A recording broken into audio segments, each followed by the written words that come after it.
1 Kings chapter 17. Now Elijah the Tishbite from Tishbe in Gilead said to Ahab, "As the Lord the God of Israel lives, whom I serve, there will be neither dew nor rain in the next few years, except at my word." Then the word of the Lord came to Elijah, "Leave here, turn eastward, and hide in the Kerith ravine, east of the Jordan.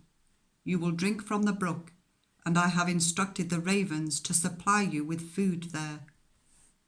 So he did what the Lord had told him. He went to the Kerith ravine, east of the Jordan, and stayed there. The ravens brought him bread and meat in the morning, and bread and meat in the evening, and he drank from the brook. Some time later the brook dried up, because there had been no rain in the land. Then the word of the Lord came to him, "Go at once to Zarephath in the region of Sidon, and stay there. I have instructed a widow there to supply you with food." So he went to Zarephath. When he came to the town gate, a widow was there gathering sticks. He called to her and asked, "Would you bring me a little water in a jar, so I may have a drink?" As she was going to get it, he called, "And bring me, please, a piece of bread." "As surely as the Lord your God lives," she replied, "I don't have any bread, only a handful of flour in a jar and a little olive oil in a jug. I am gathering a few sticks to take home and make a meal for myself and my son, that we may eat it and die." Elijah said to her, "Don't be afraid.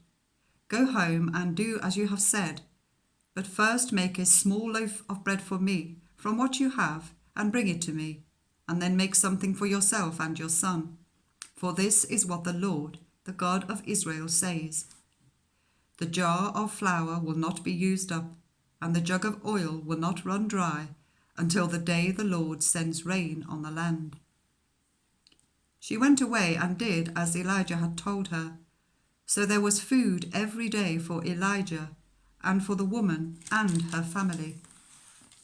For the jar of flour was not used up, and the jug of oil did not run dry, in keeping with the word of the Lord spoken by Elijah. Some time later, the son of the woman who owned the house became ill.